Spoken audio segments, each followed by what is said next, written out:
In recent days, a major political development has drawn widespread attention in Washington. On September 20th, President Donald Trump took to his social media platform to call on Attorney General Pam Bondi to accelerate certain investigations involving individuals he has long viewed as opponents. The language he used reflected a sense of urgency, saying that the Department of Justice needed to move forward more quickly. His remarks specifically mentioned James Comey, Congressman Adam Schiff, and New York Attorney General Letitia James. Each of these figures has a long and complex history with Trump, and each has previously denied wrongdoing in relation to any inquiries.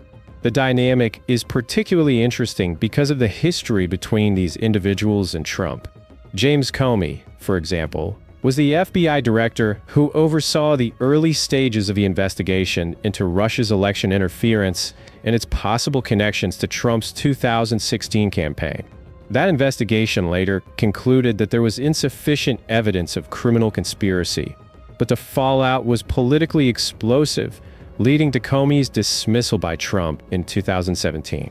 Adam Schiff, a Democratic lawmaker, became one of the most vocal critics of Trump during his presidency and played a central role in the first impeachment proceedings, which revolve around Trump's phone call with the Ukrainian president.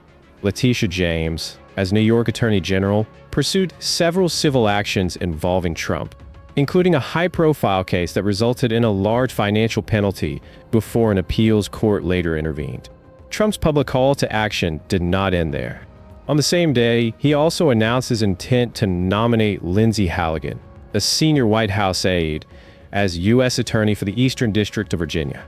This is a significant post, since it oversees some of the nation's most consequential federal cases. Halligan would be stepping into a role that had just been vacated by Erik Siebert, who resigned on September 19th. According to multiple reports from established news outlets, Siebert had raised concerns about the strength of evidence in ongoing investigations, including those involving James and Comey. His departure came shortly after Trump publicly suggested he should be removed. Before continuing, if you find this kind of political update valuable and want to stay informed in a clear and balanced way, consider subscribing. It helps us bring you thoughtful coverage without the noise. The story gained further traction when Trump later commented again, insisting that Siebert had not resigned voluntarily, but that he had been removed.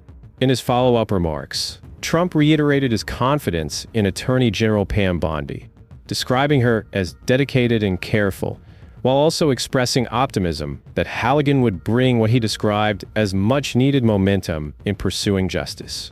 This combination of praise and pressure illustrates how Trump continues to use public platforms to influence ongoing legal and political matters.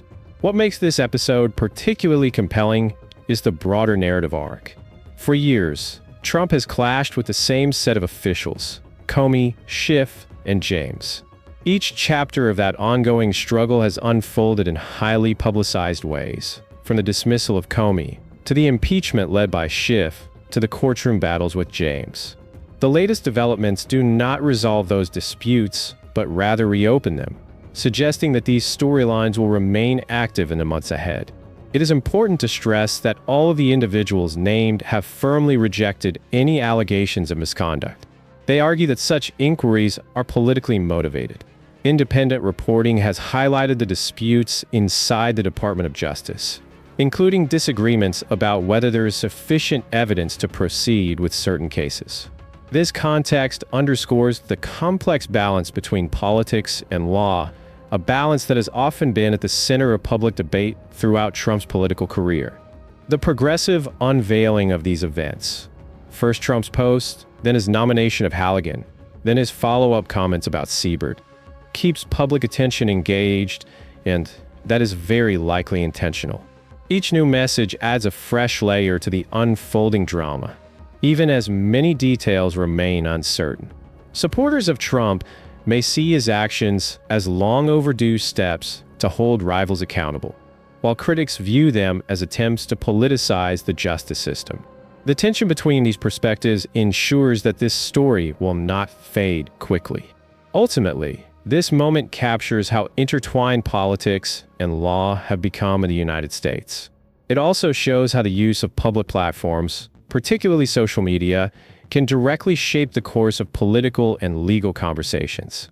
While the specifics of these investigations remain unresolved, what is clear is that the conflict between Trump and his longtime critics continues to be one of the defining themes of American political life.